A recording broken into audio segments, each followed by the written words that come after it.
Hello everyone, my name is doctor Ashish Srivastava और आज हम डिस्कस करेंगे इलेक्ट्रोकार्डियोग्राफ के बारे में।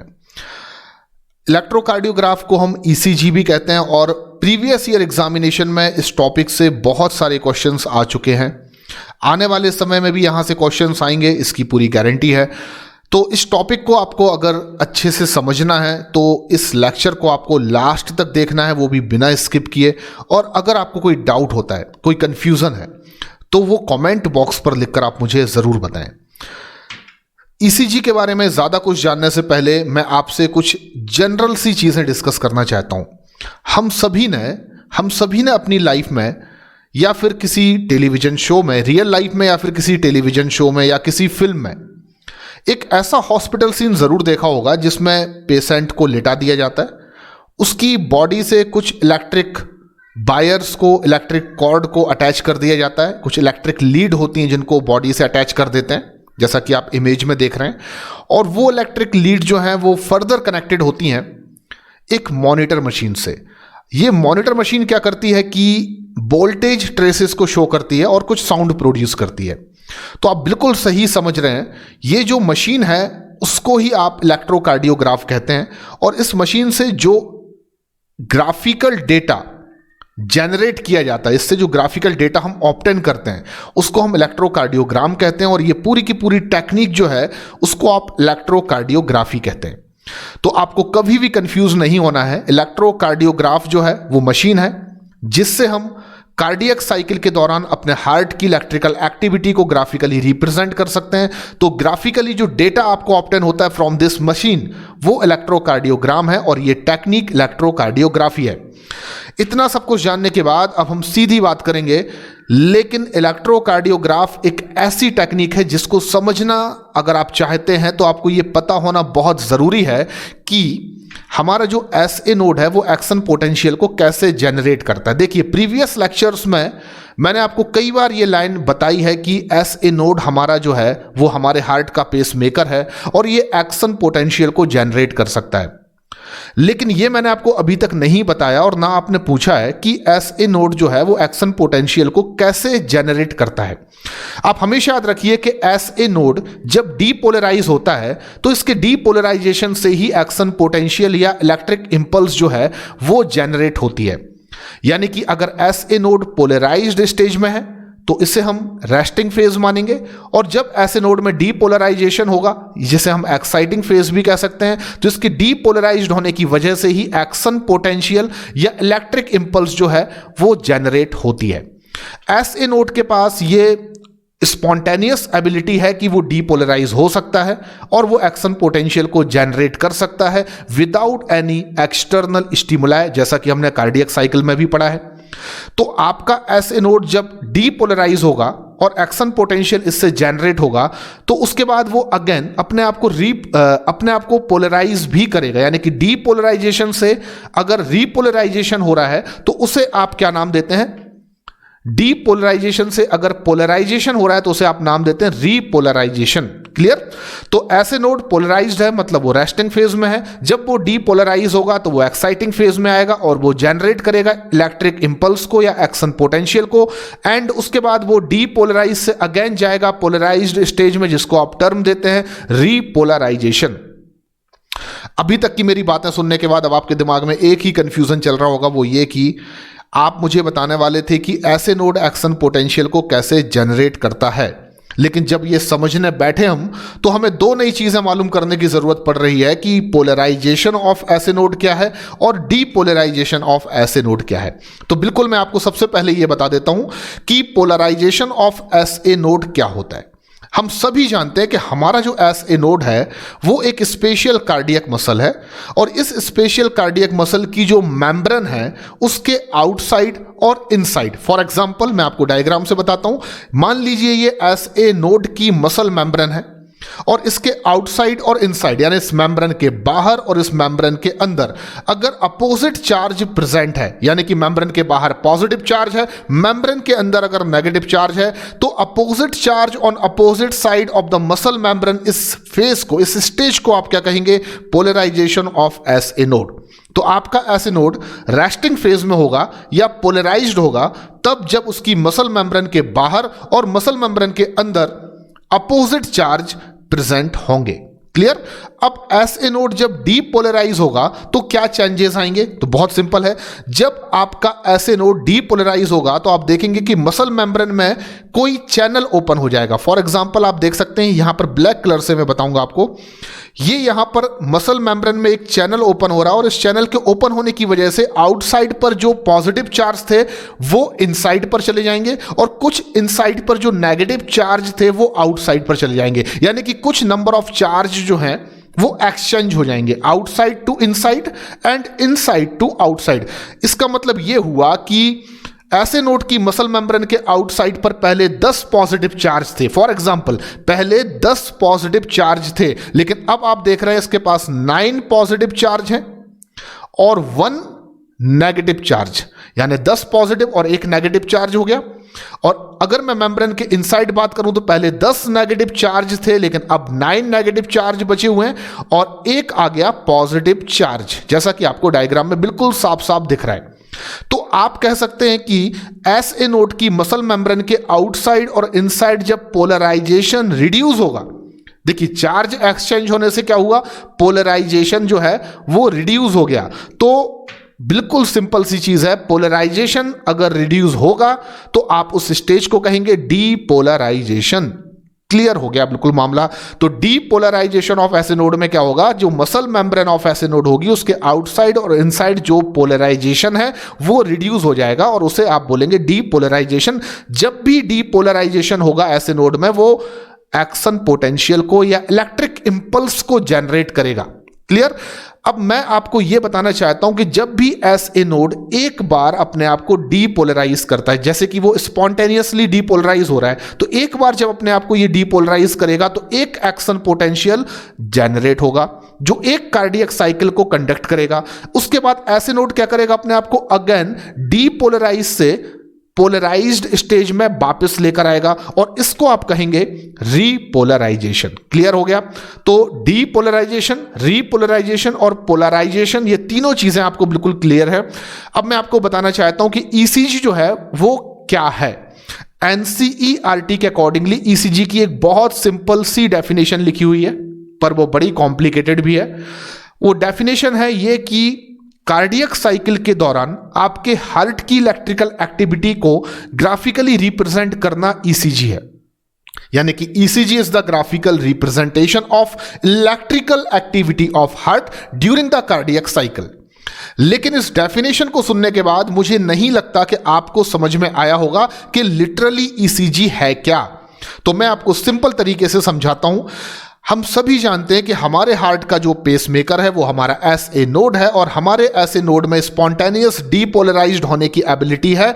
ये बिना किसी एक्सटर्नल स्टिमुलाई को यूज किए अपने आप को स्पॉन्टेनियसली डीपोलराइज कर सकता है। दैट इज द रीजन कि आप एस ए नोड को ऑटो एक्साइटेबल कहते हैं एंड इसकी वजह से आप ह्यूमन के हार्ट को मायोजेनिक कहते हैं। और जब भी आपके ऐसे नोड में स्पॉन्टेनियस डीपोलराइजेशन होगा तो इससे एक्शन पोटेंशियल या इलेक्ट्रिक इंपल्स जो है वो जनरेट होगी। इलेक्ट्रिक इंपल्स जनरेट होगी तो आपकी हार्ट ऑटोमेटिकली बीट करेगा, हार्ट में कार्डियक साइकिल कंडक्टेड होगी और ड्यूरिंग द कार्डियक साइकिल जो इलेक्ट्रिक इंपल्स है वो आपके हार्ट की कार्डियक मसल्स के थ्रू ट्रेवल करेगी, यानी कि जो इलेक्ट्रिक इंपल्स है वो आपके हार्ट के कार्डियक मसल्स के थ्रू क्या करेगी? ट्रेवल करेगी, जिससे कि आपके हार्ट में एक इलेक्ट्रिक करंट प्रोड्यूस होगा। अब जो इलेक्ट्रिक करंट आपके हार्ट की कार्डियक मसल्स में प्रोड्यूस हो रहा है वो कार्डियक मसल्स से ट्रांसमिटेड होकर आपके बॉडी फ्लूइड तक चला जाएगा और बॉडी फ्लूइड से ये बॉडी सरफेस पर। इसी समय अगर आप बॉडी सरफेस पर यानी कि स्किन पर कुछ इलेक्ट्रोड्स को स्पेसिफिक साइट पर प्लेस करते हैं तो इलेक्ट्रोड्स इस इलेक्ट्रिक करंट को एम्पलीफाइड करेंगे और रिकॉर्ड करेंगे in the form of electrocardiogram, यानी कि इलेक्ट्रोड्स इस इलेक्ट्रिक करंट को एम्पलीफाइड करेंगे और रिकॉर्ड करेंगे और एक ग्राफिकल डेटा आपको मॉनिटर मशीन में दिखाई देगा, जिसको आप इलेक्ट्रोकार्डियोग्राम कहेंगे। इस इलेक्ट्रोकार्डियोग्राम को देखकर आप अपने हार्ट की इलेक्ट्रिक एक्टिविटी को डायग्नोस कर सकते हैं during the cardiac cycle. This is the basic concept of ECG. अब समझ में आ गया? तो ईसीजी क्या है? ईसीजी एक ग्राफिकल प्रेजेंटेशन है, क्योंकि जो डेटा आपको ऑब्टेन हो रहा है that is just graphical data. तो जो ग्राफिकल डेटा आपको ऑब्टेन हो रहा है वो आपके हार्ट की इलेक्ट्रिकल एक्टिविटी को शो कर रहा है, वो भी कार्डियक साइकिल के दौरान, जिससे आप पता कर सकते हैं कि आपके हार्ट की जो फंक्शनिंग है, कॉन्ट्रैक्टाइल एक्टिविटी है, एट्रियल सिस्टोल है, वेंट्रिकुलर सिस्टोल है, वो सब कुछ क्या प्रॉपर चल रहा है या उसमें कुछ एबनॉर्मलिटीज हैं। क्लियर? तो 3 चीजें जो मैंने पहले भी बताई, अभी भी आपको बताता हूं। इलेक्ट्रोकार्डियोग्राफ मशीन है, यहां पर लिखा हुआ है। इलेक्ट्रोकार्डियोग्राफी टेक्निक है, और डेटा जो ग्राफिकल आपको मिलता है जिगजैग टाइप का, वो एक्चुअली में इलेक्ट्रोकार्डियोग्राम कहलाता है। ठीक है, अब हम बात करते हैं कि जब भी आपको कोई स्टैंडर्ड इलेक्ट्रोकार्डियोग्राम को ऑब्टेन करना होता है तो हम पेशेंट की बॉडी में 3 जगहों पर इलेक्ट्रिक लीड को अटैच करते हैं। यानी कि किसी की आपको अगर ईसीजी करना है, कल के दिन अगर आप मान लीजिए कि कार्डियोलॉजिस्ट बन जाते हैं और आपको किसी की ईसीजी करना है, तो आप कैसे करेंगे ईसीजी? आप उस पेशेंट को लिटा देंगे, ठीक है ना। उसको लिटाने के बाद आप उसके राइट और लेफ्ट रिस्ट पर इलेक्ट्रिक लीड को अटैच करेंगे, कुछ इस तरह से, जैसे कि आपको इस डायग्राम में दिख रहा है। ये मैंने राइट लेफ्ट दोनों रिस्ट पर लीड को अटैच कर दिया, और लेफ्ट एंकल पर भी हम लीड को अटैच करेंगे, यानी कि यहां पर। और फिर इस लीड को कनेक्टेड किया जाएगा मॉनिटर मशीन से, और वो मॉनिटर मशीन आपकी हार्ट की एक्टिविटी को ग्राफिकली दिखाना स्टार्ट कर देगी। बहुत सिंपल है। लेकिन कई बार क्या होता है कि डॉक्टर्स जो हैं वो हार्ट की फंक्शनिंग को डिटेल्ड या बहुत ज्यादा डिटेल में जानना चाहते हैं, यानी डिटेल्ड इवैल्यूएशन करना चाहते हैं हार्ट फंक्शनिंग का। तो अगर आपको डिटेल्ड इवैल्यूएशन करना है हार्ट की फंक्शनिंग का, तो उस कंडीशन में आपको जो इलेक्ट्रिक लीड्स हैं उनको पेशेंट के चेस्ट पर भी लगाना पड़ेगा। तो ये एक छोटी सी चीज़ है। फिलहाल आपको कार्डियोलॉजी नहीं पढ़ना है, लेकिन इतना याद रखिए कि ईसीजी में जनरली हम लोग जब स्टैंडर्ड ईसीजी करते हैं तो केवल और केवल 3 इलेक्ट्रिक लीड को पेशेंट की बॉडी पर अटैच करते हैं, राइट लेफ्ट रिस्ट पर और लेफ्ट एंकल पर। लेकिन अगर आपको detailed evaluation of heart functioning को करना है, इन सच कंडीशन आपको कुछ इलेक्ट्रिक लीड्स को चेस्ट से भी अटैच करना होगा, ताकि आप काफी डिटेल में हार्ट की फंक्शनिंग को जान सकें, बारीकी से हार्ट की फंक्शनिंग को जान सकें। क्लियर है? अब यहां पर समय आ चुका है एक ऐसी चीज को बताने का जहां से सबसे ज्यादा क्वेश्चन जो है वो ओरिएंटेड, यानी सबसे ज्यादा क्वेश्चन जनरेटेड होते हैं, यानी कि पूरी की पूरी ये क्वेश्चन ओरिएंटेड स्लाइड है जो मैं आपको दिखाने वाला हूं। इसमें मैं आपसे डिस्कस करूंगा एक स्टैंडर्ड ईसीजी को, और जब आप स्टैंडर्ड ईसीजी को देखेंगे तो उसमें हार्ट की इलेक्ट्रिकल एक्टिविटी को कुछ अल्फाबेट्स के फॉर्म में शो किया जाता है, कुछ पीक के फॉर्म में या वेव्स के फॉर्म में शो किया जाता है। वो अल्फाबेट्स होते हैं PQRST, यानी पूरी ABCD नहीं लिखना है, PQRST। ये वो अल्फाबेट्स हैं जिनके थ्रू हम हार्ट की इलेक्ट्रिकल एक्टिविटी को ग्राफिकली रिप्रेजेंट करते हैं। तो ये रहा आपके सामने एक नॉर्मल स्टैंडर्ड ईसीजी। क्लियर है? अब आपको इसमें ये याद रखना होगा कि P वेव का मतलब क्या है, QRS वेव का मतलब क्या है, और T वेव का मतलब क्या है। अगर आपको कार्डियक साइकिल अच्छे से आती है तो आप ईसीजी में PQRST का मीनिंग बिल्कुल आसानी से याद रख सकते हैं। कार्डियक साइकिल में हम लोग पढ़ते हैं कि जब SA नोड इलेक्ट्रिक इंपल्स को जनरेट करता है तो ये इलेक्ट्रिक इंपल्स राइट और लेफ्ट एट्रिया में ट्रांसमिटेड होते हैं, जिससे कि एट्रियल कॉन्ट्रैक्शन होता है। राइट और लेफ्ट एट्रिया में साइमल्टेनियस कॉन्ट्रैक्शन होता है, जिसे हम एट्रियल सिस्टोल कहते हैं। तो घबराइए मत, P का मतलब यही है। यहां पर जो P रिप्रेजेंट करेगा वो क्या रिप्रेजेंट कर रहा है, तो आप याद रखिए P वेव रिप्रेजेंट करेगी depolarisation of atria which lead to atrial contraction. यानी कि P का मतलब यहां पर आप देखेंगे ये जो P वेव है ये P वेव रिप्रेजेंट कर रही है डीपोलराइजेशन ऑफ एट्रिया, जिसकी वजह से एट्रिया में कॉन्ट्रैक्शन होगा या एट्रिया सिस्टोल की स्टेज आपको हार्ट में कार्डियक साइकिल के दौरान देखने को मिलेगी। नॉर्मली जो P वेव है वो ऐसी ही होना चाहिए जैसा कि आपको एक स्टैंडर्ड ईसीजी में दिख रही है। अगर ये P वेव इलोंगेटेड हो रही है, ऊंचाई तक जा रही है, जो मैं यहां पर बना देता हूं फिर मिटा दूंगा, लाइक दिस। अगर पी वेव इलोंगेटेड हो रही है तो दैट मींस कि आपका जो एट्रिया ऑफ द हार्ट है, यानी कि हार्ट के जो अपर चैम्बर्स हैं वो भी इलोंगेटेड हो गए हैं। हार्ट का अगर अपर चैम्बर इलोंगेटेड होगा या इनलार्ज होगा तो उसका मतलब जो पी नाम की वेव होगी वो इलोंगेटेड या इनलार्ज होगी। तो enlargement of P wave that means enlargement of atria. Clear? लेकिन नॉर्मल ईसीजी में आपको ऐसा कुछ भी देखने को नहीं मिलेगा, इतनी ही आपको पी वेव जो है वो देखने को मिलेगी। क्यू आर एस का मतलब क्या है तो मैं आपको बता देता हूं। क्यू आर और एस जो वेव है वो एक्चुअली में डीपोलराइजेशन ऑफ वेंट्रिकल को रिप्रेजेंट करती है। जैसे कि हमने कार्डियक साइकिल में पढ़ा है, ऐसे नोड ने इलेक्ट्रिक इंपल्स को जनरेट किया, एट्रिया में ट्रांसमिटेड किया, एट्रिया में कॉन्ट्रैक्शन हुआ, दैट इज द पी। उसके बाद एस ए नोड से इलेक्ट्रिक इंपल्स ट्रांसमिटेड होकर एवी नोड पर जाएगी, एवी नोड से बंडल ऑफ हिस के थ्रू वेंट्रिकुलर मसल्स तक जाएगी, जिससे वेंट्रिकल में कॉन्ट्रैक्शन होगा। Exactly Q R S wave represent कर रही है डीपोलराइजेशन ऑफ वेंट्रिकल को। दैट मींस ये इनिशिएट होना बता रही है वेंट्रिकुलर सिस्टोल का, यानी कि क्यू आर एस का मतलब डीपोलराइजेशन ऑफ वेंट्रिकल है, या ऐसे भी कह सकते हैं कि ये आपको शो करेगी initiation of ventricular systole. Clear? तो QRS complex represent the depolarisation of ventricles which initiates the ventricular contraction. लेकिन आपको एक बहुत इंपॉर्टेंट चीज याद रखना है, NCERT में दी गई है कि Q के जस्ट बाद, यानी कि just after the Q, ventricular systole जो है वो स्टार्ट होता है। यानी कि Q जो आपको यहां पर पॉइंट दिख रहा है, इसके जस्ट बाद ही वेंट्रिकुलर सिस्टोल जो है वो स्टार्ट होता है।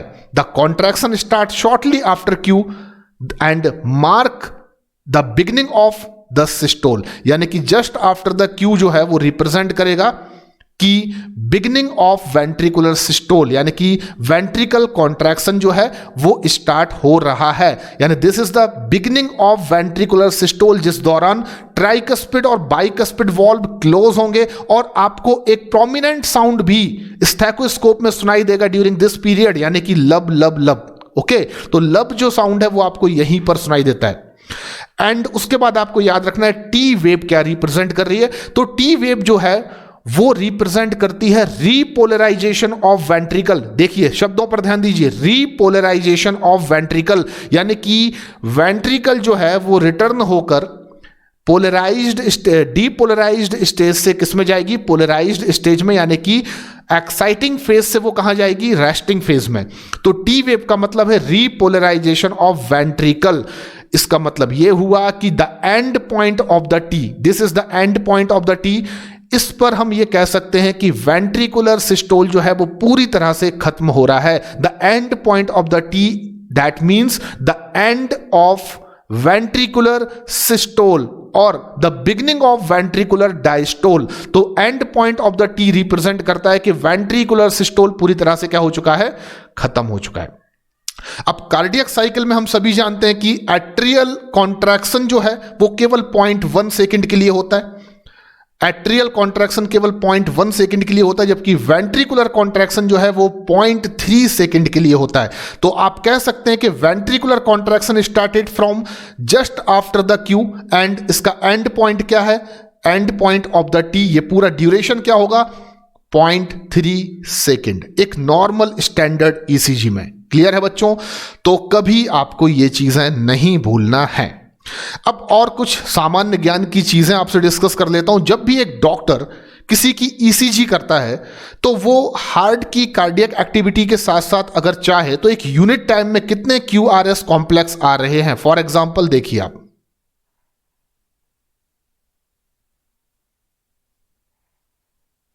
इस तरीके से कितने QRS कॉम्प्लेक्स एक मिनट के अंदर आ रहे हैं या किसी यूनिट टाइम के अंदर आ रहे हैं। डॉक्टर इस चीज को मेजर करके पेशेंट की हार्ट बीट को भी डिटरमाइन कर सकता है, यानी कि counting of the number of QRS complexes that occur in a given unit time period. तो आप इससे क्या डिटरमाइन कर सकते हैं, हार्ट बीट या हार्ट रेट को। क्लियर है?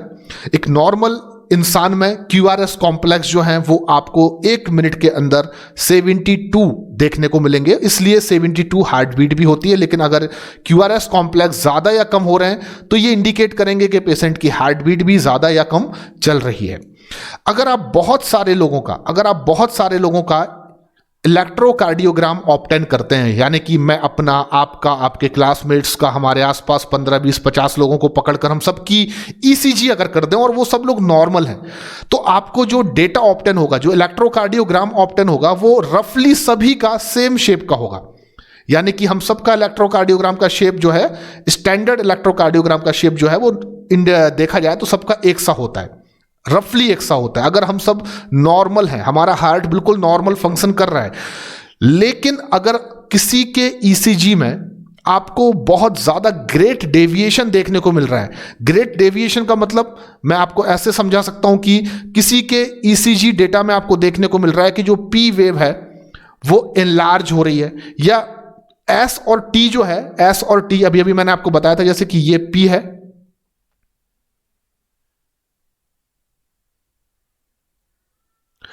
यहां पर था S और यहां पर था T। अगर S और T जो है वो एलिवेट हो रहा है, ऊपर की तरफ उठ रहा है, या फिर वो डिप्रेस हो रहा है, तो ये डेविएशन जो ECG डेटा में आपको देखने को मिलता है, इससे ये अंदाजा लगाया जा सकता है या बिल्कुल पता लगाया जा सकता है कि उस पेशेंट की बॉडी में, उसके हार्ट में कुछ एबनॉर्मलिटीज चल रही हैं या उसको कोई कार्डियोवैस्कुलर डिसीज है। तो ST एलिवेशन अगर हो रहा है लाइक दिस, या ST डिप्रेशन हो रहा है, नीचे की तरफ आ रहा है ST, या कई बार ST फ्लैट हो जाता है, तो ये वेरियस टाइप ऑफ डिसऑर्डर्स को इंडिकेट करते हैं, जिसके बारे में मैं आपको एक सेपरेट लेक्चर में जरूर बताऊंगा। तो कहीं ना कहीं जो ECG एक टेक्निक है उसका बहुत ज्यादा ग्रेट क्लिनिकल सिग्निफिकेंस है, क्योंकि डॉक्टर्स जो हैं, कार्डियोलॉजिस्ट जो हैं, वो ECG डेटा को देखकर प्रिमिटिव तौर पर एक पेशेंट की बॉडी की हार्ट फंक्शनिंग, उसकी कॉन्ट्रैक्टाइल एक्टिविटी और नॉर्मल कार्डियक एक्टिविटी है या नहीं, इसको बहुत आसानी से डायग्नोस कर सकते हैं। तो आज के इस लेक्चर में मुझे इतना ही बताना था। आगे के लेक्चर्स में मैं आपसे डिस्कस करूंगा कुछ और इंपॉर्टेंट टॉपिक्स के बारे में। तब तक के लिए मेरे बच्चों, थैंक यू वेरी मच, धन्यवाद।